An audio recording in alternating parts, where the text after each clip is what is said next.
Ladies and gentlemen, episode 113 of A Hoops Journey. And we've said this many times on the show, the word journey is vital to this. And this gentleman's journey is insane. I was just laughing with him offline here, saying that if you look at his resume, you would think he'd be retired or, 65 years old, the places he's been and the things that he's done. Quite phenomenal. I'm really looking forward to getting into that. Coming from Toronto, represented the national team at the World Games as a player, played overseas. So he knows about the pride of representing the flag, but then also kind of that coaching grind and focus this gentleman has been with, he's coming right off the Global Jam and then right back to TCU where he is now, and a program that's come off two, NCAA tournament runs in a row and gave Gonzaga a really great run last year. I did my master's at Gonzaga, so I'll say that's maybe who I was cheering for, but it was a great game. But we're talking Virginia Tech, Marquette, Texas A&M, a guy who's just put his head down and done, whatever it takes to keep moving up the ladder and do his thing. We are super thrilled to have Mr. Jamie McNeilly with us today. How are you, sir? Doing well. And thank you for having me. I think people's stories in Canada need to be told more, especially in our basketball community. So I appreciate all you're doing. 100, man. It's been a super fun, selfish adventure for me too. You know what I mean? Like starting this thing during COVID and not knowing how it would go. And then, you just connect people and then you just realize how many great stories are out there. And yours is one of those. And we're super thrilled that we're just joking here, kind of just trying to carve out time for each other. You with your coaching and balancing family and all that. And then me sort of just figuring out, I'm on summer holidays, but still busy too. And so we do appreciate you taking the time. How is everything? You come in, like we just said, off the Global Jam, which was probably a super fun experience, very unique. And then you get onto a plane and get right back at it, talking to recruits, coaches, meetings, and season is right around the corner for you guys. So just talk a little bit about the last couple of weeks for you and how you're managing to look so young, man. Yeah, right. This summer, honestly, I'm kind of glad it's wrapping up. And I think every other D1 coach would say the same.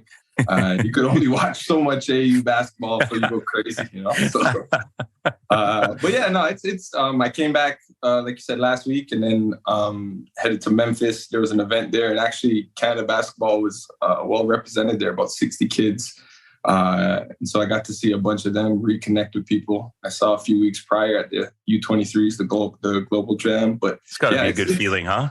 It's unbelievable to have an event on your home soil where you get to wear your country across your chest. Like I played and coached all over the world, but not in front of my family. And it's like, what a unique opportunity. I had to beg some of the kids from out of town for their tickets and, just kind of fill up the seats with as much friends and family because I'm just away so much. But it's been a jam-packed summer for me. A lot of recruiting, a lot of traveling. Our team is actually TCU. We're flying to Paris and then doing London as well for our foreign tour next week. Wow. So we're in kind of full practice mode. You're allowed 10 practices before a foreign tour. And so it feels like mid-season almost right now. And so we're ramping up for that. And then we'll probably get a little 10 days, maybe 7 to 10 days off. When I say we, the players will. And then right back at it for what I think is an exciting year. We want to make a tournament for that third time in a row. And I think we have the roster to do it. So I'm excited. You notice how he said we, meaning the players. That means he'll be right back in the office probably the day after they land. And then, there's a couple great things to talk about. One, what do you do for yourself, to sort of recharge, or knowing that you're going from one event to the next, you're in a gym all day watching AAU, then back and you guys got practice. Like, how do you take care of yourself? What's your go-to as a coach in person? Yeah, I think honestly, I kind of take from the things I did when I was a player, and your body's tired. You don't want to do it the next morning, but you have to do it. It almost makes coaching easier. I got to scream, yell, give them energy, show emotion, watch tape with them. It's not as hard as playing though. And so, just kind of keeping that in the back of your mind and saying, hey, if they're bringing energy while exhausting their bodies, I could bring more energy without exhausting my body. And so just having that mindset all the time, it's not so much you try to decompress when you can, but you just don't get a whole lot of time to start something else or to get into anything else. So it's really just a year-round mindset, and you honestly get lost in, it sounds kind of corny, but in the kids' dreams. And that kind of gives you energy. They give you a lot of energy. They want to make it, right? This is their chance. Their routine is how they do it, right? And who's over their routine? Well, their coaches are. And so you're kind of holding on to their dreams for a little bit, and you're in care of it. And so the coaches that realize that, they put energy into it every day.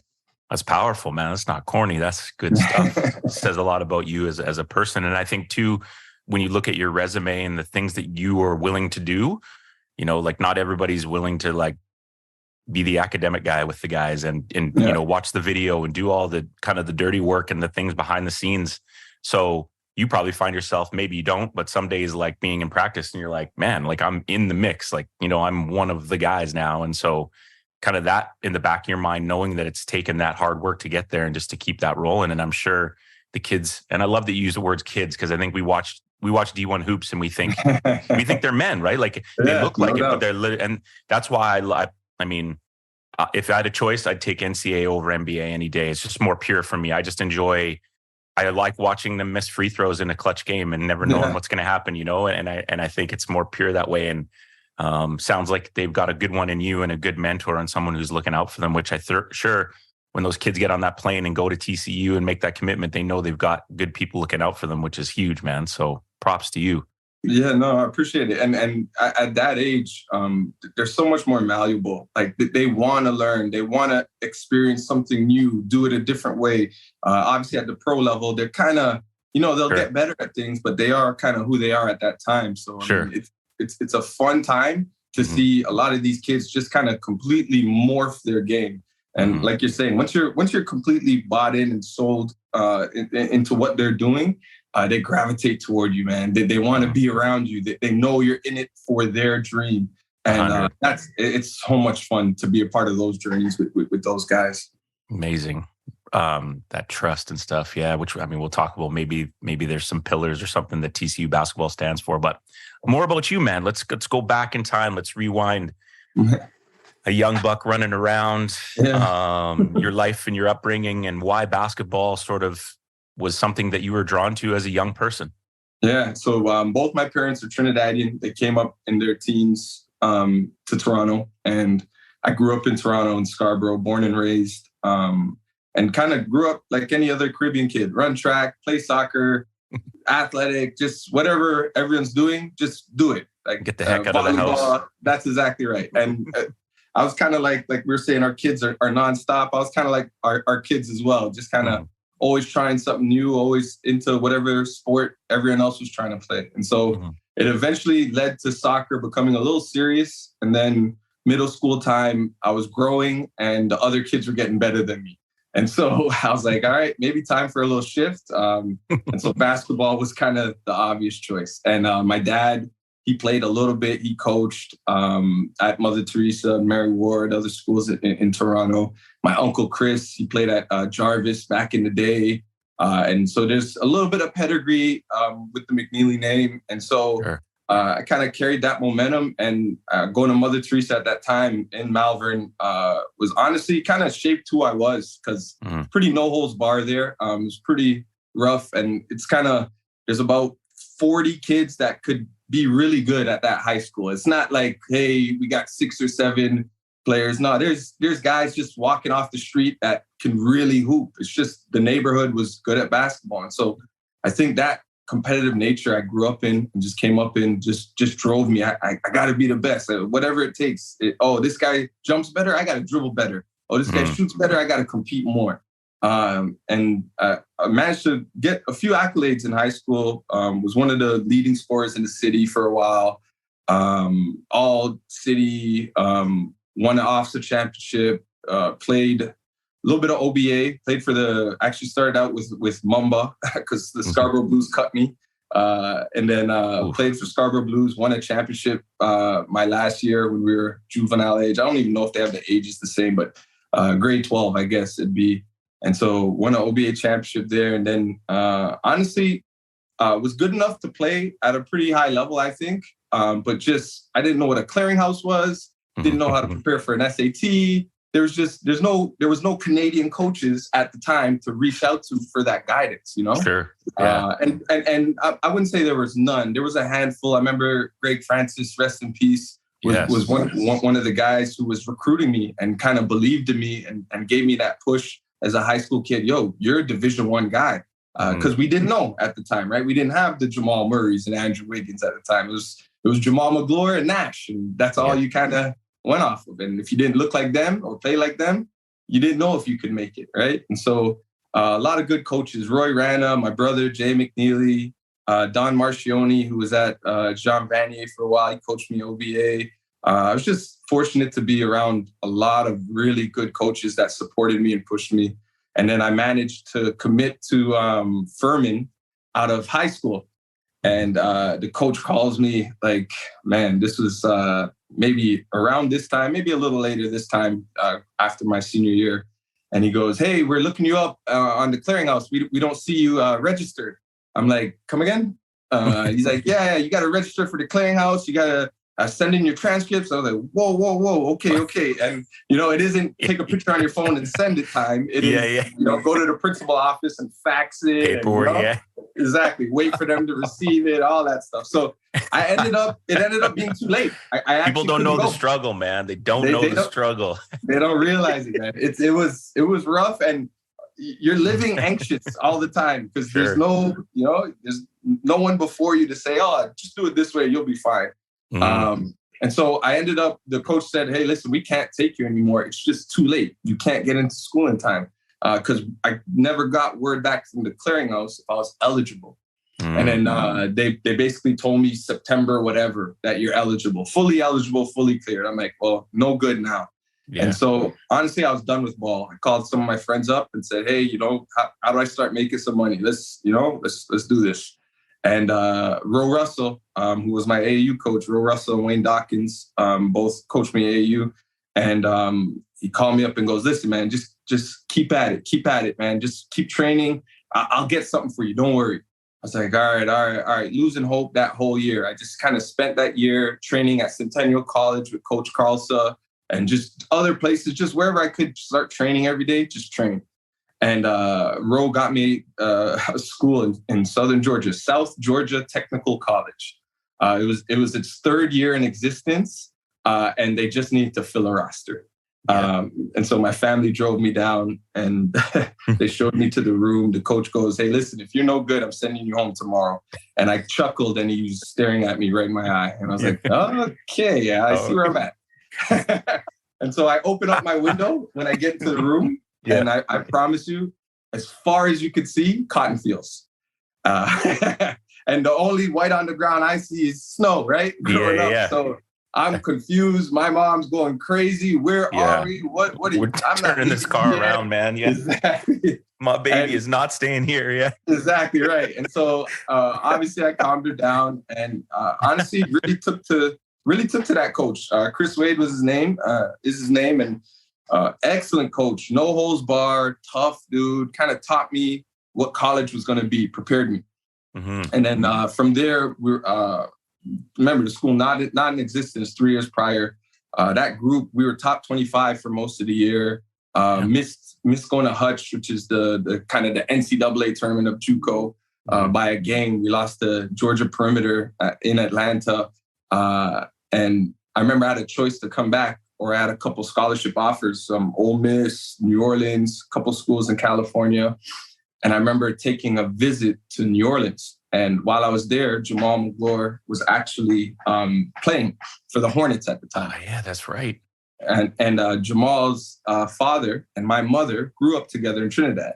And so we know each other very well. It's too funny, man. Yeah. Right? And so like his dad used to come over to our place and just hang out. And just like, I'd always know him as Jamal's dad, so when we're down there, he was my host. It wasn't one of my teammates or whatever. Like, he was showing me around. Look at this guy, man. Right. And I'm like, there's no decision to make here, right? Yeah. Like my boys down here, I love New Orleans as a city. So I ended up going there. Unbelievable experience. Played with a player, Bo McCaleb. He was ranked one of the best players to not play in the NBA for like a few years running. Euro League, like just all the big time accolades. And so me and him were in the backcourt at New Orleans for 3 years. Katrina was my junior year. That might be a podcast by itself. No doubt. And then, I managed to be all conference and get a couple good looks overseas. Got to Germany in the Pro A League, played for Heidelberg for a season. And while I was over there, Coach Buzz Williams gave me a call and he said, hey, why don't you stop your playing career early and start coaching? And, you come be a GA, get your master's at Marquette. And so I called my girlfriend, wife now, at the time was my girlfriend, and basically presented her the options. And smart man, right? Smart man. Because I tune in here. People tune in. This is the important part of this. This is the meat and potatoes of the podcast. There you go. So she helped me, man. She put it in perspective. She's like, hey, listen, 10, 15 years from now, do you think you're going to coach? I'm like, maybe. And she said, well, starting now probably gets you ahead better than it does playing for a long time and trying to enter that coaching pool a little later with all your peers. And I mean, thank goodness took her advice, got my master's at Marquette.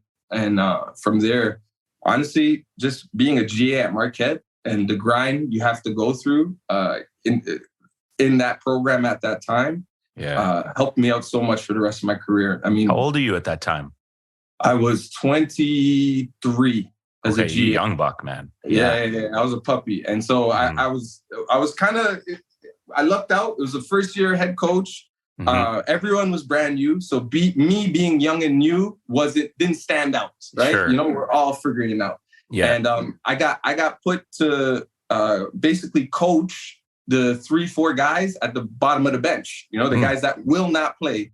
And there was actually a running joke in our staff. They'd call it Jamie's bunch. Because we had Buzz's bunch for like the special needs kids, and we'd do little camps and stuff for them. And that was Jamie's bunch. And so that Jamie's bunch, man. So Chris O'Toole ended up being an unbelievable center for Marquette. Joe Fols was a really good player there. And then the other two, Junior Cadougan, who there's family, and then there's Junior. That's tighter than Junior family. On the pod. Okay, that's that's a real one right there. If you only knew, I guarantee you, he only gave you a dose of what he's had to go through. Were you there for the Achilles story? Were you there? I was literally standing right behind him. He looked back and said, "Who kicked me?" He was looking me in my eye. Yeah. I was the one running to get the trainer. And when he's crying in the training room, I'm the one hugging him the whole time, squeezing tight. No, don't worry. I know how important this is. I know what you're doing this for. He's such a special player. I'm so happy he had the career he had, and he's doing the things he's doing now. Unbelievable. My favorite Canada basketball story ever is Junior Cadougan. And then the fourth player was Jimmy Butler. And so Jimmy was, getting beat up. Wes Matthews, Lazar Hayward, first round picks, Jarrell McNeil, just guys beating him up every day. And Jimmy is the most resilient dude ever. Like, I don't know everyone. He's more resilient than who you're thinking of. That's the type he is, man. And so I honestly, awesome. I get to learn as a young coach from a young Junior Cadougan and Jimmy Butler. Yeah. Like, of course, I'm going to know what to do now. Of course, they're teaching me how to be a good coach when I'm 23, right? And so just unbelievably fortunate to cross paths with them. And then from there, I was doing the national team, playing with the national team throughout a couple university games, won a medal, which I'm unbelievably proud of. And then you guys got that bronze, right? Yeah, got the bronze in the university games. Who coached that team? That was, wasn't O'Rourke. Wasn't Crook, was it? No, UBC. Just Kevin Hansen? Hansen. I think Hansen was coaching that team. Yeah, that's right. I might get the years. That's okay. Yeah, I might have. We old, man. We old. Yeah, it's okay. yeah. And then when I was at Marquette, actually, Roy Rana called me up, and I played on one of the Toronto All-Star teams for him as a freshman in high school. And he was honestly one of the guys too, where freshman in high school, and I'm barely surviving at Mother Teresa in Scarborough, and he picks me out of all these other kids. West End kids are there, downtown kids are there, like the who's who. I'm looking around like, wow, he's good. And no, Jamie, you're our starting point guard. I'm like, wow, like, okay, I can do this, right? Mm-hmm, and so Rana was one of those guys, and he gave me a call when I was at Marquette and go, hey, there's no video coordinators at Canada basketball. It's just the spot doesn't exist yet. Can you do it for us for our underage team? And I was like, yeah, of course. Like, yeah, let's do this. And he's like, I want it to be like Marquette's training camp, because he'd come down and visit and see, and like, can you let's help kind of structure it like a high major Division I deal. And I'm like, yeah, that's a great idea. Let's do that. And then word got back to Rana that he wasn't allowed to hire a video coordinator. Just the spot, they were like, why? There's no, just coaches, trainer at that time. I get it. Yeah. And so he had to kind of bump me up to an assistant. We're balling on a different budget in these days too. There we go. So it kind of worked out for me where I skipped a step, I'd say, on the national team, where you'd come in probably doing video or as a helper, but because there wasn't a whole lot of spots, he kind of bumped me up to assistant. In that first year, I think we had Andrew Wiggins, Trey Lyles. Was Trey there? Trey might have been there. Yeah, but whatever. It was that Cancun trip, 2013, 2012. Right around there, I think we were starting. And then kind of been doing the national team periodically every summer during my journey. And did 6 years at Marquette, 5 at Virginia Tech, 2 as the associate head at A&M, and then going on year 3 now, TCU. So kind of been fortunate. Big East at the time was the best league in the country, bar none. I was young coach in that. ACC, I don't know if you remember the shift, Aaron, where they went, all the Big East teams started moving to the ACC. That became the best league. And so I was at Virginia Tech, going from underneath the basement to 3 in a row tournaments, Sweet 16, Nickeil Alexander-Walker, all that. So kind of helped turn that around. And then SEC was pretty good. Wasn't the best conference at the time at Texas A&M. And then now the Big 12 there's not even a close second. So being at the highest level, I've just obviously lucked into that a little bit, but unbelievable journey and experience relative to the competition and how tough it is at the highest level. If you're a basketball player out there in the Lower Mainland or BC in general, and you're looking for somewhere to play, we have a proud sponsor, and that is PGC Hoops. You can find them at pgchoops.ca. And the thing that makes them unique and that we're proud to sponsor them and them be a sponsor of us is it's a true nonprofit basketball organization. Found in the east side of Vancouver, the mission is cost-effective elite basketball for all. Find the website, take a look, register your kids, register yourself, look for the programs. And if you have any questions, reach out to me and we can contact you with the right people. This is a good program for the right reasons. We appreciate you, PGC Basketball.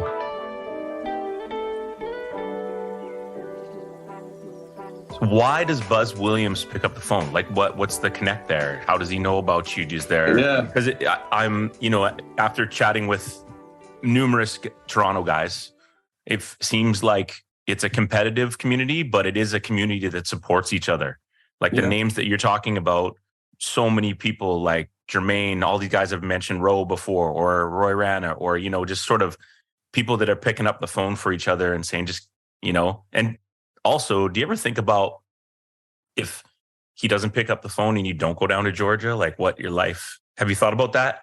A lot, because for those that don't know, like Scarborough is, you touched on a little bit, tough place, man. No doubt. Yeah. And where I came up, it's not like, none of my friends are going to college. None of my friends are, like, a lot of them probably haven't used their social yet. Like, Sure, it's no knock on them. It's just the community we grew up in, and that's how they're surviving, right? 100%.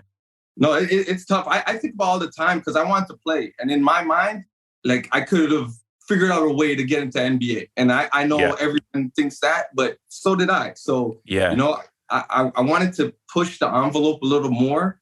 But my body, honestly, at that age was probably a little more beat up than most. And it kind of bleeds into what you asked earlier. So Buzz was my coach my senior year. So after Katrina, our head coach left and took an assistant job at NC State. And so Buzz kind of came in that senior year. And I was... And you got like young Buzz, hey? I got young Buzz. And it was... I would say... Buzzsaw. I would say, compliance wasn't worried about the hours we spent in the gym at that time, post-Katrina and New Orleans. Let's say that. So it was rough. It was an experience. And so I remember him when I got back from the national team that summer. So I wasn't with the team when he got the job. He looked me in my eye and he said, "You're the worst teammate I've ever been around my whole career. How do you leave your team the whole summer and yada, yada." And I'm like, dude, I went through Katrina for real, Katrina. Not like, hey, it was a storm. No, I was gone for a week. Like no one knew where I was. I didn't want to play ball anymore.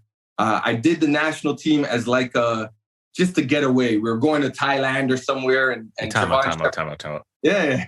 You can't just... No one knew where you were for a week? Yeah. 6 days, 7 nights. Yep.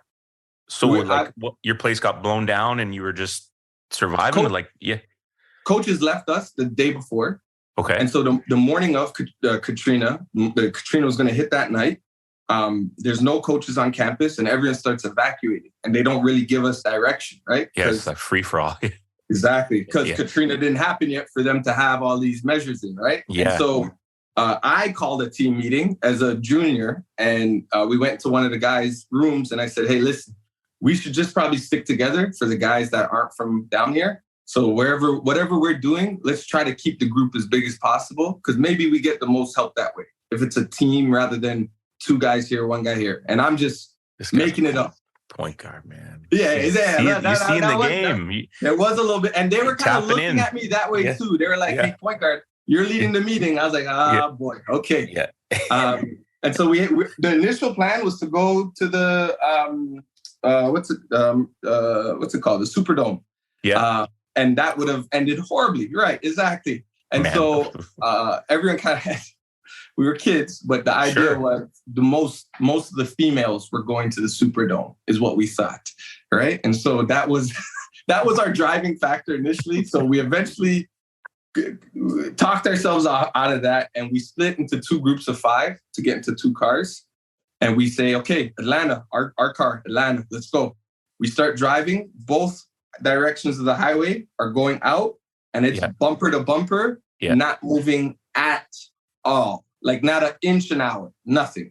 So we're like, okay, we can't go through Katrina in the car. Impossible.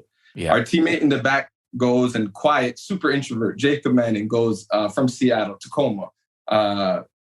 He goes, my grandmother lives in Picayune, Mississippi.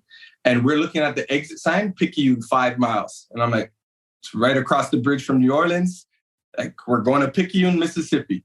So we got off the road, ran out of gas 2-3 times. If we didn't have our university in New Orleans and we weren't 6'3", 6'10", we had a 7-footer from Spain in our backseat, we wouldn't have got any gas. The police really helped us out down there.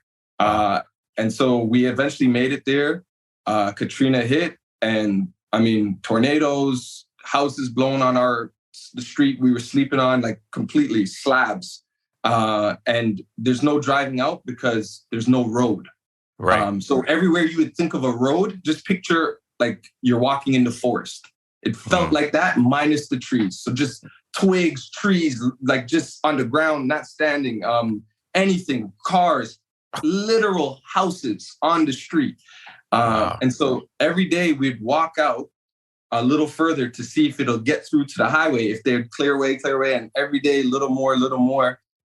Shout out to Picayune, Mississippi, who, if anyone ever will listen to this podcast from there, you guys are some good people because what we did every day was just follow the smoke. and we ate like kings. Everyone had meat to cook, and no running water, no electricity, no communication, no nothing. And so it was honestly just cookouts for as long as meat would last. And those last 2 days got a little rough. And then getting out of that, eventually got up to Jackson. And my girlfriend was going to Lindsey Wilson at NAIA school in Kentucky. And I eventually got to her and then got in touch with my family, finally could call them. And obviously mom was freaking out. And just 2 days before Katrina, I flew in to school from Toronto to check in. And I promise you, my mother looked me in my eyes and goes, "There's a tornado coming. Just try not to go to school until it passes. Let's just wait till the weekend's over and then you go." And I'm like, Mom, yeah. Come on, what are we doing? I've got to check in. I'm the starting guard. What are we talking about? You know, and obviously mom was right. I mean, no brainer. But did she let you know, or was it just unspoken? No, yeah, it was crying, tears, and thank God, you know. And so that's crazy, man. Yeah. It really put everything into perspective. 100%.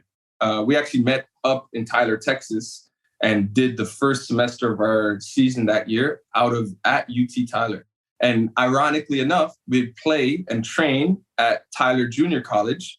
The following year, freshman Jimmy Butler attends Tyler Junior College. So we just missed each other by a year at Tyler before we met up at Marquette. That's crazy, man. Crazy. All because of like a hurricane. That's wild, man. Yeah. But like you say, though, I mean, puts in perspective what a decent meal and some running water does. You know what I mean? Like, and honestly, what it means to be a helping hand, because you're never really like, sometimes, and I can't speak for everyone, but you get down and out. I get it. But like when something like Katrina happens, you're in dire need, right? Like it's not like, oh man, how am I going to figure it out? It's like, no, if I don't figure it out, like what's going to happen? Like, you know? And so the people down there were so generous, and just, I mean, people letting you in the front of lines because you're just a bunch of kids trying to figure it out.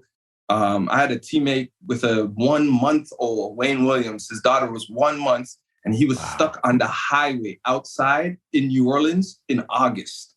And it's like, dude, you're liable to drop out any minute. And he was seeing people fall left, right, center, body bags. And he said his daughter saved his life because he got to the front of every line because he had a 1-month-old. You know, and so I am for sure more generous of a person, and I understand what it means to be in dire need. And, you know, that's kind of what you learn from that. And then people, there are some really good people out there, man, especially in the deep south. Yeah, man, that's good stuff. Yeah. Then you just kind of go, man, I just coach basketball. I'm a high school teacher. You know what I mean? Like, life's not that bad. And, you know, like... Bring energy? That's what... Come on. Yeah, that's easy. Say less. Yeah. So I think it's cool, man. You're just how everything's unfolded. There's so many... Thank you for sharing that story. I didn't want to let you just, like, roll through that. I was like, hang on. You went off the grid for 5-6 days? Like, what? Like... That's a good one to share. So, like, your early experience with Buzz and just sort of... Like you say, you talked about kind of just like everyone was young together. Like, what great timing for you, you know? I mean, I think it's so funny, like 113 episodes in, it's just hear so many different stories. And a lot of the stories do happen around good people. So like you obviously bring good energy, man. And you can just sense that like people like to be around you, right? That's initially knowing you for like 40 minutes here. And then like just sort of timing on things. You know, and then people make it places, and it not always has to do with skill or being the best or whatever. So much of it is just timing, and it's crazy how yours work like that. And just like, you know, and your future wife telling you like, she could have selfishly said, hey, play 5 more years. Maybe, you know, we can bank a little bit more money and that'll help us get a mortgage and She's like, nah. Go grind and like get your master's, live in a residence, you know, nothing. I'll come cuddle with you on the weekend and that's, you know, right. Like, or whatever. And so I don't know, you just need, like you talked about community and needing people around you. You got people around you that are making and helping you make life choices at 23 years old. It's wild, man. It's crazy. And talk about your time with Buzz. I mean, I've always found him to be such an interesting guy. He seems like a genuine, amazing person. Some of the stuff I've seen him say and do. but also, obviously the intensity of who he is as well. But you basically grew up with him. It's so cool. Yeah. Yeah, we honestly kind of, obviously he was assistant for years before I ran into him, but relative to his head coaching career, we kind of did come up together a little bit. He hated me when he first met me. Like, he thought I was just dodging my teammates I took it as a challenge. I was just like, hey, do I take this challenge, or do I just become the guy he's saying I am? And sure. I don't think I could have if I tried, because it's just like, I enjoy basketball. I enjoy my teammates. I want to have fun. I want to outwork you and have fun outworking you. That's kind of the deal. And so about a month playing for Buzz, a month in, he calls me into his office. It was the only meeting we had. And he said two things to me. He said, one, I'll never sub you out of another game for the rest of the year. And I led the country in minutes played that year, like at 39.8 or something in conference minutes played per game. I subbed out. I scored 40 in a game. He subbed me out with like 3 minutes left. And I think one game I had 3 fouls in the first half. And I think he subbed me out. I think that was only 2 times. Wow. Yeah. And then the second thing he said is, you'll have a job with me for the rest of your life. And so played the rest of that year. Obviously, I thought the first thing he said was more important than the second thing. Of course. And then when I was overseas, he had left New Orleans. He realized kind of how rough it was post Katrina. And he's like, he couldn't put his family through it anymore, according to him. And then he left, got to Marquette with Crean. And then he became the head coach when Crean went to Indiana. And so who's he going to call to be a GA? Well, the guy that played 40 minutes for him, that he trusts, like, with the ball and called the plays as the point guard. Kind of made sense for him to make that call, I guess, looking back in hindsight. And then just kind of coming up as a GA under him, the whole idea was, you're one of the guys. You're with them. They're in the locker room, you're with them. They're in the club, you're with them. You're training them. You're with the guys 24/7. And that's the time I was spending with a young Junior, Jimmy, all those other guys I was saying. And just coming up with what Buzz does a great job of is, where you believe your limit is, you're going to consistently work past that limit. And so he gets you, it wears you down, it beats you up, it does. But it toughens you up mentally so much that the physical part that breaks down, it almost doesn't matter as much, because mentally you're overcoming that in addition to whatever adversity is in front of you. So that year I was playing 40 minutes, my body hurt. And I was cold tubbing, volunteering to cold tub, like just after practices, after games. But I was okay. Like, I would run back to my dorm after practice. I'm jogging, like I'm getting extra cardio. Like, even after he had me in a space mentally where whatever it was that was tough to do, let me beat that. Let me show you how much tougher I can be. And I think that's the kind of mantra he carried out throughout his career. I think he softened up a little bit as he got older, probably rightfully so. And as the rules kind of start to tighten up for the kids and the hours spent, I think he continued to kind of, not soften up, but mature a little bit. Yeah, but just today too. I mean, kids are different too, and how they respond to things. And, the way that we were coached and coached hard, we can still coach them hard, but it's different, Yeah. You got to adjust to the times. I think you have to hug them tighter to coach them harder now, right? Before you didn't have to do that. And so you just have to be a good listener now. You have to be willing to hear what the players are saying and meet them there, not hear what they're saying to get what you want to say out. But, okay, I wanted to talk to you about this, but you're bringing up this other thing, and let's stay here. And whenever you're ready to stop talking about it, then maybe we'll get back to what I wanted to talk about. But that's kind of what I'm noticing with the players now, where it's like with Jimmy's whole thing was, don't ask me what I want to do today. Don't ask me what drills. Just tell me what to do. I'm just going to do it, And nowadays it's, hey, carry the cone with the left hand, and I want to work on the floater and get that. And it's like, okay, let's work on that. You're right. Yeah. And then, kind of go with them to eventually get them to listen. I'm screaming in your face when no one's looking. and you're staring me in my eye out of respect and love, and you know where it's coming from. But a lot of coaches nowadays, I think they don't put in that time to build that equity with players. And nowadays it crushes coaches, I think, that don't do it. I agree, man. And yeah. Whew. Church on a Thursday. Let's go. Let's go, man. I love it. It's so true, man. I just like, it's funny. We took our team to Maui this year. We got a younger assistant. He's a grad of 2012, but he loves hoops and has been helping our program for a bit. And I was like driving the van and I'm like, okay, I see the gap now, right? Like, I'm like, they're connected to him more than they are me. And I try my ass off, right? Like, I'll listen to Lil Baby. I'll try a little Dirk. Then I'll throw some 90s at him. You know what I mean? But I try, right? I try. I'm like, bruh. I'm trying to talk like them. I'm trying to figure it all out. No cap. The cap. That no. Oh yeah, they had to walk me through that. Yeah. On God, whatever. Yeah, right. But then I'm like, okay, this is happening, and it was good for me. It was like a moment where I'm like, hey, you got to dive deeper. Like, hug them harder, right? Because they're just not going to respond to the way I coached 10 years ago. And you're making so many good points, man. I love it. It's great. Yeah. No, it's true. Yeah, man, for sure. Who, other than Buzz, were there any kind of mentors or coaches, or what were you like? Were you a reader? Were you a reader when you were young? Were you just kind of learning on the fly, or like, what were you like that in that sense? Yeah, I was lucky with coaches. I had another assistant. He actually passed this past year, Coach Kenny Clark.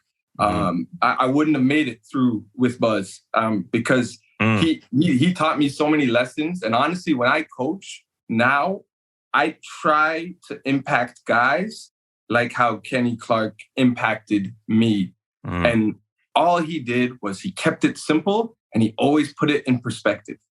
Yes, you're dying. You can't feel your leg. I saw you roll your ankle. You're exactly right. What are we going to do about it right now? Like, how are you going to come off this screen now? Are you not going to come off the screen? Are you going to sit on the bench?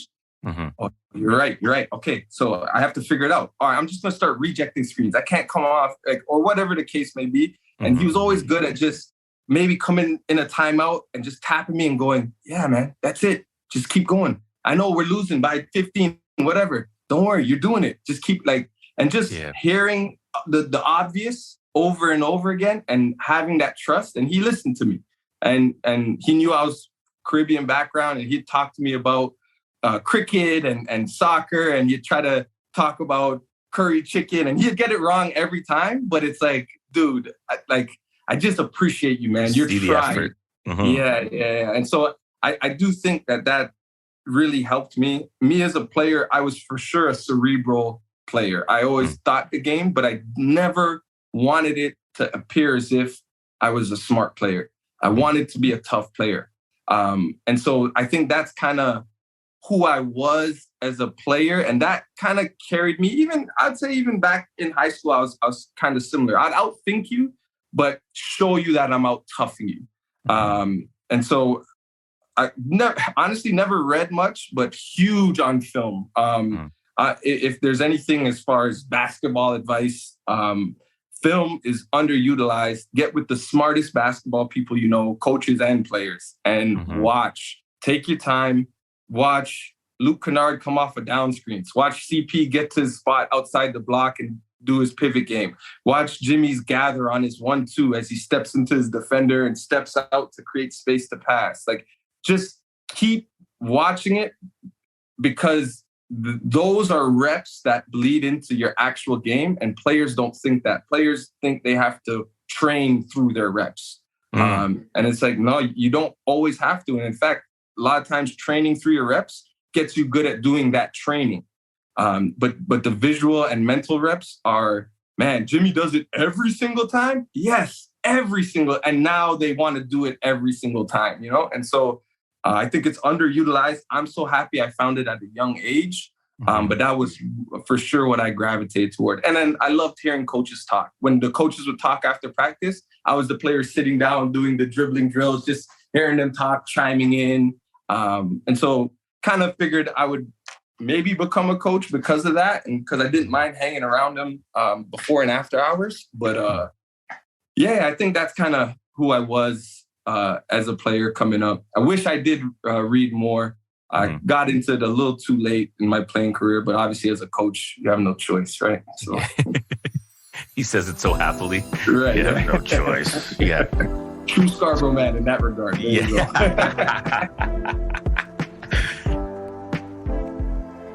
The best part about this podcast is not everybody's had the opportunity to meet me, and I haven't been able to meet you in person.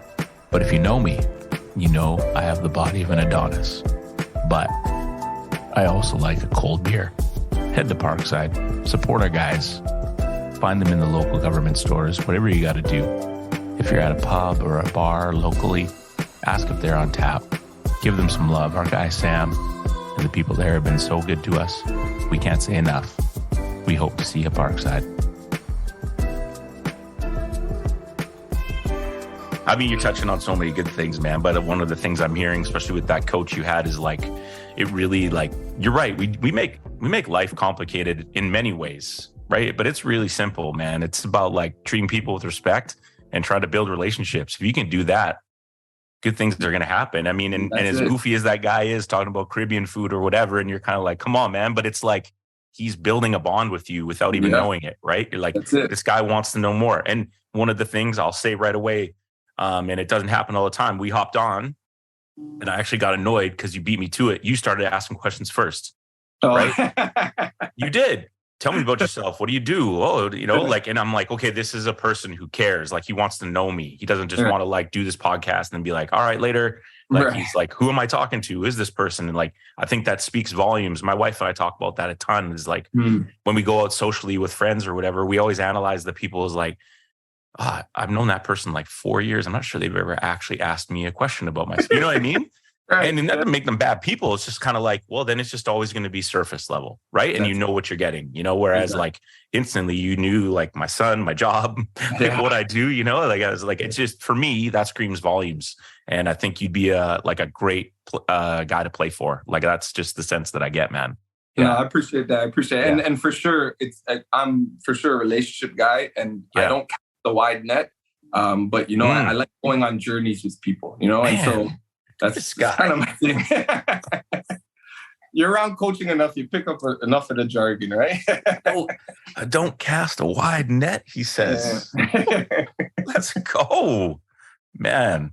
This is great. Why the move to TCU? Like, obviously a bigger role. Was the time right? You get to, get to coach with an amazing coach, right?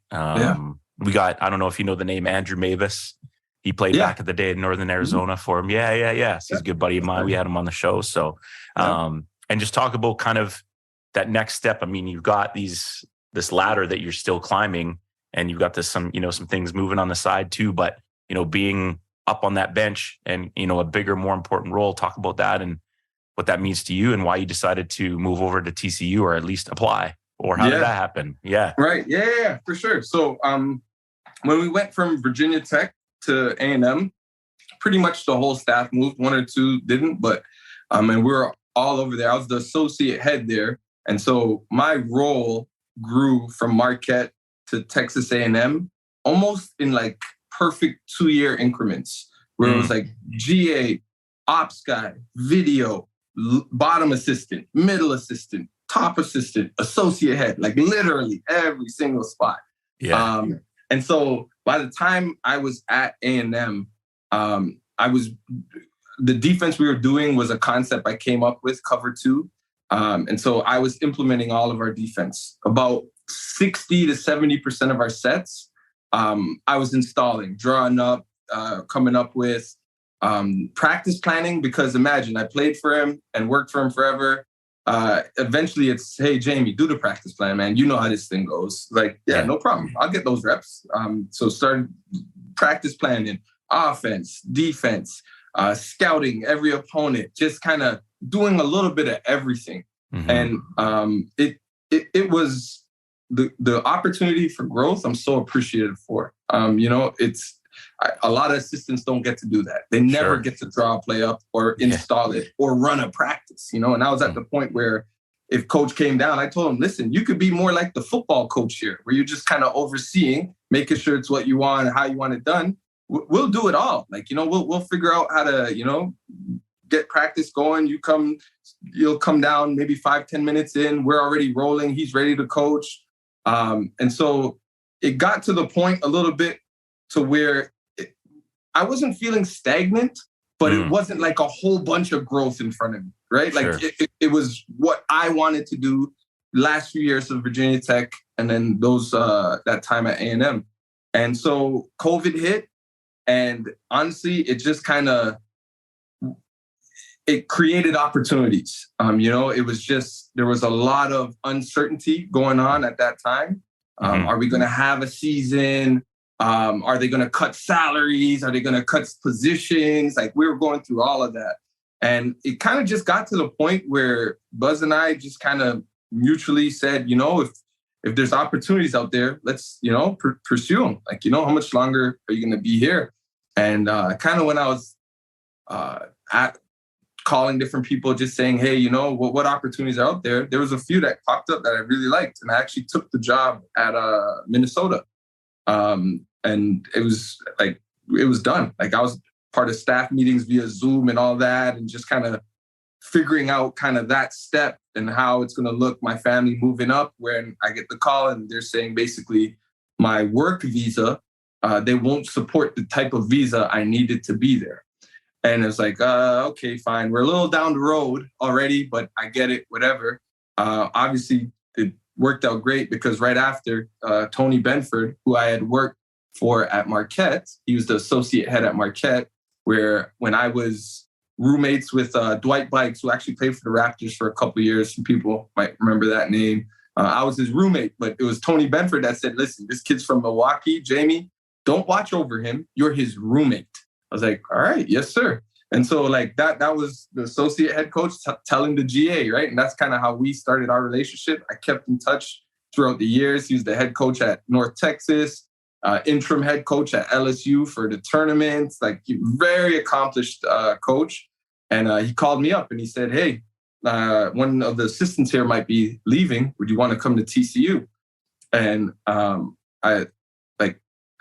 I was in the same league as Jamie Dixon in the old Big East. They would win the league pretty handily almost every year. Yeah. And they were that team, ranked number one, tournament number one seeds. I think his numbers at 7 or 8 head coaches that he's produced as assistants underneath him.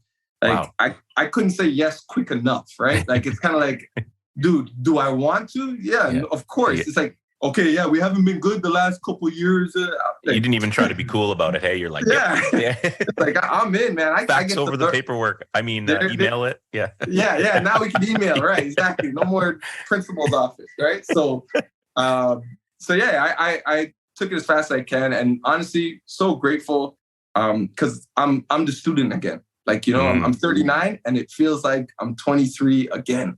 And the role has significantly reduced as far as like the amount of things I'm doing, but as far as what I'm doing every day and what I'm a part of, it feels like a group, man. The group is so together.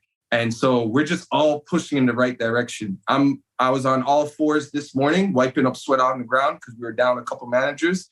I'm diving on, I have a torn Achilles. I'm diving on the ground, wiping sweat, and the guys are laughing about it. And like, it's like, dude, we're all pushing. Like, we want to do this. And I think it's the conference, honestly, pushing us because it's such a tough league. And Dixon understands how to win at this level. And so we just trust what he's doing. And he's given us so much reign to kind of push the guys and, develop those relationships and help them out in any way we can. And he encourages it, actually. And so, it's a beautiful fit. I absolutely love TCU, love the Dallas-Fort Worth area. I'm so happy and lucky that I'm in this spot. And my wife, she's from Toronto as well. We actually went to Mother Teresa together, and she finally is back in the city. We were in College Station, we were in Blacksburg, Virginia, and so she likes to move, so I'm happy. yeah, that's like 85% of it. Don't even get it twisted, man. That's it. So what's the future for you, man? Just keep grinding, doing your thing. Coaching life's hard. Obviously, getting to know Scott a lot better too, right? Going from Maine and then, it's all of a sudden bye-bye. Like, it's kind of it's an interesting business to be in, right? Yeah. So what's your mental approach? Just sort of focus daily and do your thing, and whatever happens, happens. Sounds like you have a very good sort of outlook. Also aware of, being grateful of your surroundings and what you have been given and earned. Sorry, I should say earned. But are you a future guy, or is it just sort of day to day and see how it goes? Yeah, I honestly, adulthood has I've jostled back and forth a little bit. And I honestly know myself to be an everyday guy. I'm okay if we get fired tomorrow and we're making nothing. Because coming up, that's how I figured it out. And so I'm comfortable going back there. I never will. But if it happens, I'm okay with it. And so do I want to become a head coach? If the opportunity's right, yeah, okay, let's do it. Would I stay here? If the opportunity's right, yeah, I'll do it. I think I'll find, and this probably a little bit of an ego with this, but in my mind, I build champions. Like, that's my thing. Like, that's what I want to be known for. Like, hey, you're with Jamie. He's going to build you up to be a champion, man. Whatever your definition of champion is, just that he's going to help you get there. And I'll do that with 4-year-olds, with college guys, with NBA guys. Like, that's the game I want to play more so than my title. I honestly don't care about my title. And it sounds so weird because there's so many people that want to be a Division I coach, want to be a high major coach. I love it, love my job, but my identity doesn't hang on my title. Like, that's not who I am. So it's just kind of, I am, like you're saying, a day-to-day, just, what do we got tomorrow? Let's work on that. I have a few things kind of brewing and cooking as far as, hey, in case the future, but sure. Yeah, I'm not like, I got 2 or 3 texts from guys coming to watch film in an hour. Like, that's exciting, Yeah, like, yeah. That's kind of what I'm into. Love it, man. I mean, it's true. Like, people say, right? Like, no one's on their deathbed talking about, I should have saved more money, or, it's like, you got to live life and you got to just take it for what it is. And I think when you come from immigrant families, I mean, we're all immigrants in Canada. It's so young, right? But like, and the examples said early, it's like, hey man, every day is a blessing, and I'll just continue to work. And if you give off good energy, it usually comes back well, So I appreciate those words, man. Yeah, for sure. Let's do some fun questions, and then you can get that film ready. Sound good? Yeah, let's do it. You guys film practice? Is that what they're coming to watch, or what? Yeah, we filmed practice today. It was our first full practice in preparation for this trip, and we don't look good. So a lot of guys are like, man, can we go watch, man? Can I see what it is? And, yeah, of course, let's do it. Because we all know the film does not lie. Film does not lie. And you know what? I've gotten good over the years at delivering guys. The guys come in kind of hanging their head and like, oh boy, we're about to. And I'm like, no. No matter what we're doing, this film session is going to be positive. And so, try my best to do a good job with that as much as possible. Also, it's July 27th. Right? Like, you want to be peaking right now? Yeah, like, it's probably good that you're not in good form. Like, we got things to work on, That's exactly right. All right, my man. Now, you spend most of your time in the States during the year, so I'll let you take this. But like, if you're going to get a bag of chips, what are we getting? Oh, it's ketchup or all dressed. So it's all Canadian right there. I don't like, in the States, I'll salt and vinegar because or I'll even Amazon in some ketchup chips every now and then. Yeah, you will. A bunch. Yep. But probably if I had the choice between the two, I'll probably eat ketchup, but all dress, I'm not mad at all dress. They think this guy's getting like film shipped in and these coaching resources. It's actually bags of ketchup chips. That's exactly right. And butter tarts. Yeah. I love butter tarts. Man. I'm Canadian. I am Canadian. Those are like, you're right in my wheelhouse right here. Here we go. Okay. I love it. All right. You obviously, we said books or movies. You said you're not a big reader. So do you like movies? Yeah, huge movie guy. Oh, good. You're probably getting stuck watching a combination of like Paw Patrol and exactly some sort of crappy Netflix. But there's some bad Netflix stuff for kids. Oh my God, man. Like, I look at my kids sometimes, I'm like, okay, you've been watching for 35 minutes. I haven't heard one person say a word. Like, there's no, like, I'm like, what are you watching? It's good, Dad. I'm like, no, this is not. No, good. it's not. It's terrible. So you got all-time movies, or did you watch something recently that you liked? What you got for me? I'll give you an all-time movie, and then I'll give you a book too. I mean, there's sure. I read a little more now, but sure. Probably an all-time movie would be Memento. I just think I've spent a lot of time watching that movie. So just revisiting so many times, I just kind of fell in love with how awkward and offbeat it is. I don't know. Have you seen it? Or? I haven't seen it. Okay, it's Nolan's. Get on it. It's Nolan's first film. I think it's really his second one, but his first kind of mainstream one. And if you like Christopher Nolan, this is like, it's his roots. Like you see a young Nolan, so it's pretty cool. I'm checking it out. Yeah, and then from 2000. Yeah, it's a little back there. Yeah. All right. I'm not gonna give too much away, but you got to be locked in from the beginning, and it is okay to be confused initially. So don't watch it with my wife because she's the worst movie watcher ever. Oh, so then good. Yeah, I have to watch it solo. I'll watch it Han Solo, man. I'm on summer holidays next week, like Tuesday morning. Yeah. He's up here working. I'm going to put it on. Yeah. And There you go. Okay. It's a good one. It's a good one. Good looking out. And then what you got for a book? Innumeracy. I really like it. Innumeracy is innumeracy, the word is like illiteracy, but for numbers. And so the idea behind it is we're all number illiterate. And how do we become literate at numbers? Innumeracy is the idea. We're innumerate, I guess you'd say. But I'm a stats guy, love stats. I'm around it all day, every day. And this thing kind of makes stats bite-sized, and makes numbers bite-sized. And I really like his approach to big numbers, understanding big numbers and big problems mathematically.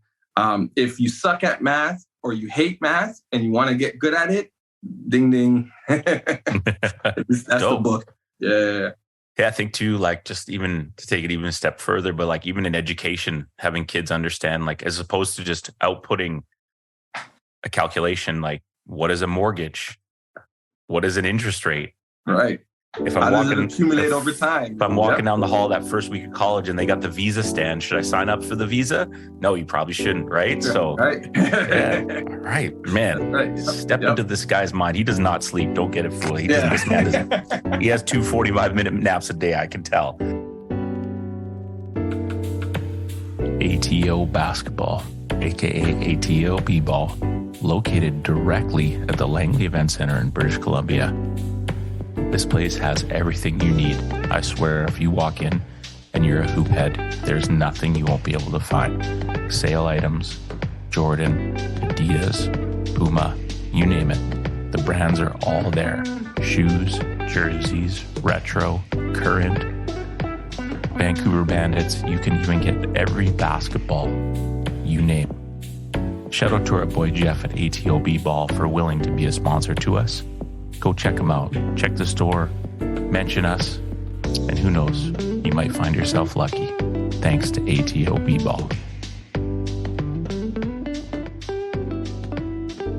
Okay, very Canadian. How do you feel about ketchup on macaroni? Not only is it supposed to go on macaroni, it goes on lasagna, it goes on pizza, it goes on. If it's not liquid, ketchup goes on it. That's my approach. I'm a saucy guy. Oh yeah. I get all the looks down here. I'm like, ketchup, it goes on it. Wow. Yeah. The lasagna one gets people all the time, but this man said lasagna. Yeah. I'll never do it in front of the cooks too. Yeah, I understand. Yeah. Thanks very much. Squirt it on. Yeah. Looks really, really good. Yeah, I'm just going to drown it in ketchup. Wow. That's right. Yeah. Trying to eat less pasta. So, sure. Yeah, a little less ketchup too on there, but it's going on. Who have been some of the most important people in your life? My mother, for sure. My older brother kind of helped kind of groom me as far as basketball and some other things in life. He coaches at Seneca College right now, Jay McNeilly. Oh. Obviously, my wife. I'd say I'm really, my circles are small, but just all my close family, close friends. I try not to put people on pedestals too much, but I try to keep that circle tight as far as important people. I love it, man. What did you say? I don't cast my very far. Cast a wide net. Yeah, there you go. Cast a wide net. There he is. Deadliest Catch. I watched the Deadliest Catch, right? So good. Did your bro play too? Yeah, he played. You played at Mother Teresa, and then he went to Ryerson for a year. Okay. Played at Centennial. But he had a pretty good career. Stopped it short to start coaching us at Mother Teresa. So sounds familiar. Yeah, right. Yeah, and he's at Seneca. Dope, man. That's cool. Yeah. Yep. It's a family thing. Yeah, actually, the year he won a national championship, his first year, the same year I was on the staff that won the world championship for our U19 team. No way. So, yeah, it was a pretty cool deal. That is very cool. Very cool. All right, dead artists can be dead or alive. It's your call. If you got a couple, you take the wifey or whoever. What concert? Best seat in the house, so you get the best everything. What do you got? Could he be incarcerated? Yep. I got probably. Now I'm a. Are you a music guy? I'm a heavy music guy. Like family. Yeah, I even have some DJ equipment and kind of a little hobby. Let's go. So why can't I just picture you behind that DJ, like just at the family party? Like, yeah. I love it. I'm into it. Yeah. I like it. Okay. So I'd probably Vibes Cartel is probably one. Okay. Yeah. Sizzla is probably two. Okay. And then if I were to go hip hop, I love Fonte from Lil Brother. Sad they broke up, man. Yeah. Ninth Wonder so good too. Like, and I actually got a chance to meet him, and we kind of became friends through basketball because he's a huge basketball fan. His brother played at Brandon. Hey, the one he passed away. Yeah. He played at Brandon, and so Gil Chung is the coach there. He was my roommate in college, and he's like, "Do you know this DJ, like the Ninth Wonder?" He's like, "I'm like, what?" He's like, "He messaged me. He wants to come." I'm like, "Oh my god, are you kidding me?" Like, yeah, and he loves hoops. Yeah, he does a lot with Duke. Yeah. It might be worth randomly reaching out, see if he'd want to do a podcast. Yeah. Like, he loves ball, man. So I bought the him and KD collab for a pair of shoes, the KD 13s. Dedicated to his brother, and I bought those. They're nice. That's awesome. Yeah, I wear them to school, and the kids are all like, "Okay, Mr. Mitchell." I'm like, exclusive. That's right. Yeah, Fonte's nice, man. Yeah. So, and then the last one I probably went to with my wife was Jill Scott. Huge Jill Scott. Oh, how was that? Unbelievable. I bet she was good. Yeah. Oh my goodness. She puts the mic down like halfway through one of her songs. Yeah. And I think, I don't know what they call it now, but it's the Government Club downtown Toronto. And she just starts wailing without the mic, and you can hear it from front to back. It was a special performance, man. Wow. Chills multiple times listening to her. Wow. Yeah. So Global Jam, all you clowns on the bench, who gets the aux? Yeah, right. You know, it's the team manager, and you should act like. I wish I could, because we know Nate's just straight Burna Boy. Yeah. Nate's gonna go to Afrobeat right away. That's right. Yeah. Scott's probably gonna Garth Brooks it up or something. Who knows? He still tries to tell me all the time Method Man's the GOAT. I'm like, can you just relax? He has a very far East Coast mentality of hip hop. He didn't get into it, you know? Yeah. It was our team manager playing all I call it the boogity, the young baby. And I was like, please, man, just give me Cartel Mondays or something. Let's fix it up a little bit. Yeah. And then he'll play the one generic Cartel from like 10 years ago. Thanks, dude. Amazing. The All right, sport, that's funny. you and four dudes on the blacktop. So call your own, like, play to 21 or 15 or whatever. Yeah. Who you running with? Any four? I mean, Any you could level? go like favorite all time. You could go your favorite teammates. You could mix it up. I'll go with four guys I've coached. Okay. I like it. Yeah. So let's go Jimmy first. No idea why you'd pick him, but right, because we're probably going to win now. I love those stories about him at the in the bubble. Yeah. The coffee and stuff. I was like, yo, there's a reason they made it. They were able to sustain. And this is like, again, relationships and team. Like, it wasn't talent. They were just together, man. Those are cool stories. Right. Yeah. He'd be like, to be in the bubble with someone, Jimmy'd be the perfect one. Like that dude, he'll wear costumes, he'll play pranks, he's all about camaraderie, man. That's his. There's a hilarious video of there's a big hike here called the Squamish Chief. It's in Squamish. Yeah. And it's like, I think he's still with Minnesota, but one summer he came out and climbed it. And then like you get to this peak and it's like, you realize, because you're climbing in the trees, right? Oh. And then you get up there and you're like, oh, I'm up here. And he's basically like lying on the rock. It's absolutely hilarious. I was like, I mess with this dude. I'm like, I think we'd have a good time, man. He seems like a funny dude. Yeah. He's a good time every time, man. That's awesome. Yeah. Okay, so your point, Jimmy too? Yeah. And I'm struggling because there's probably a few point guards I want to put on. I'd have to put Junior on because I'd want to win, and Junior's going to win. Yeah, exactly. I'll probably put McNeilly. McNeilly have to be on there. Just shooter, playmaker, makes sense. And then we need some bruising inside. Let's go. You know what? Let's go with the young bull, Emmanuel Miller, who's down with me at TC right now. You don't really get tougher. He's probably, after Jimmy and maybe a Jay Crowder, the toughest kid I've coached relative to Jimmy. He's not shying away from it. That's high praise. Yeah. I'm excited for him this year, actually. So Crowder was advertised, hey? Toughness-wise? Yeah. And one thing, I won't get into too much, but him and Jimmy never got along when they played together.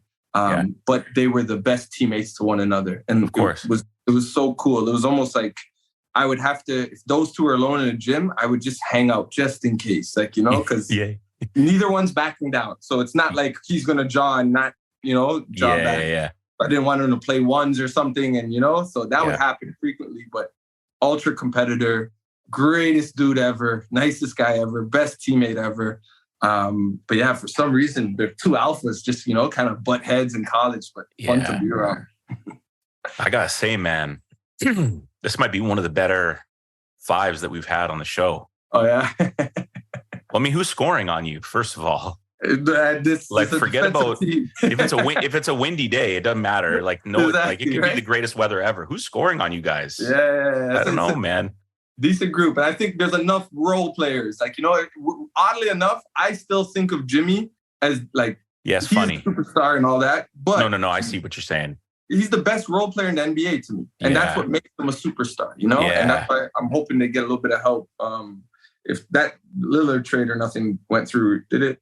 Not yet. Nothing yet, right? Yeah. So I'm hoping he gets some I want to go score, because that's not Jimmy's game. I know he said it in a few interviews, but it's not his game. No, for sure. Yeah. Okay, man. Last question. Who's out there? Obviously, Scott recommended you. It's been great connecting and you sharing your story. Who's out there that's got a good story? But you got to help us get them on a hoops journey. That would be a fun person to chop it up with a little bit. Mm-hmm. Well, McNeilly's story is pretty amazing. I really think that's something worth kind of exploring, because it's very unique, and he's went through it and came from it. So he'd be one. I'd double down on a rower, Wayne Dawkins. And then the other one I would give you, because I love history, and he helped me out so much, and he has his fingerprint on Canada basketball more than people think. Simeon Mars. Okay. He was Jamal McGlore's coach at Eastern. He actually went down with him to Kentucky, spent time in the NBA, but oh my goodness, knowledgeable. Like every time I see him, I'm like, I'm listening. Like whatever you're saying, I'm listening. So he's someone I kind of hold in high regard in the basketball community for sure. Dope. Well, there you go, man. Pressure's on you now. Yeah. Get it done, right? Love it. I'm going to stay on you too. So yeah, why not? Let's do it. Let's do it. I'll reach out to him. No problem. Good stuff. Any last thoughts or reflections, man? I mean, this was one of the funner episodes. I appreciate your energy from the start. And it feels like I want to get you out. We do a big coaching clinic here in October. It's such a bad time of year, but I'd love to have someone like you speak at our coaches here, because I think you just give off such a great energy and people would learn so much. And we wish you nothing but success this year with TCU. Hope your family's all settled and has a good school year, and your wife does well as well. And, any last kind of thoughts before we let you go, man, and get the film ready for the boys? Yeah. I would say, first of all, thank you. I think the platform, like I said it earlier, and I'm doubling down, like it's needed because there are so many stories. And the one thing I'll kind of echo with that is we have to do a better job as Canadians, kind of really studying and learning who paved our roads that we're driving on, because we're very fortunate. We're so I'm watching all these different countries going to these international events every year. I'm seeing basketball at the highest level. The community in Canada, it's real, it's vibrant, it's one of the best I've ever seen or been around. And a lot of it isn't getting shared with the younger generation because they're worried about their Instagram highlights and how many likes they're getting. I would implore anyone listening, man, just push it forward with some stories. Like tell people about who came before them. Tell them how hard it was, just so that these kids now don't take it for granted and understand, hey, it wasn't always like this. And it's something I try to do. Obviously, I get to blabbering when I start talking ball, but it's amazing. We need more of it, and so I'll do it because we need more of it. And I think, man, if we could get to doing that a little more, it'll improve the state of basketball in our country, which I obviously wear close to my heart. And because it's kind of given me the opportunity. Basketball in Canada has been an unbelievable journey. And just studying the people before me and contributing, I never thought I'd contribute as much as I have and as much as I will, but it's lifelong. And so I'm glad people like yourself are in our community, and, we just got to keep on sharing these stories. So I appreciate all you do, for real. Thank you, man. I appreciate those kind words. It's true. It's very true. I mean, it wasn't long ago. It was basically Ken Shields and half the UVic team, playing on the national team. And what I mean? Like, guys actually were considering not playing, or, we basically had university guys and that was it. And so you're right. And then the power of storytelling, and not everyone likes to read like me and you. I'm not the greatest reader myself, but I learned so much by listening to people's stories on podcasts and just being a good listener. And this is another way. And I agree, man. Canada is big in terms of real estate, and we're far apart from each other, but there's ways that we can build our community and help it grow. So props to you. Very well said, man. And this was a fun one. I really enjoyed this one, man. You seem like a genuinely great human being, and someone that I think I'll be cheering for, man. I mean, if Gonzaga plays TCU, I might have a little something more to cheer for. Let's do it, man. Please. Yeah. And I hope we don't play them. You know what? You keep that energy high. Maybe one year we can luck out and get you at the clinic, or maybe one year you'll be with the national team and you guys will come out west and we have an opportunity to meet face to face. But in the meantime, keep in touch. If there's anything I can do, you know where to find me, and I'm definitely going to hit you up. So all the best, man. And have a safe trip. Enjoy Europe, and, take those times in too. I mean, you're there to hoop, but also those are life experiences. And like you said at the very start, for those young people, not all of them are going to go play pro and maybe never make it back to Europe in their life. So it's also an opportunity to learn and see what the world's all about. So good on you, man. Awesome. Thank you very much. You're welcome. Episode 113. Phenomenal. A great guy. This is one people should go back and listen to a few times. Thanks to our sponsors, and we'll see you on the next one.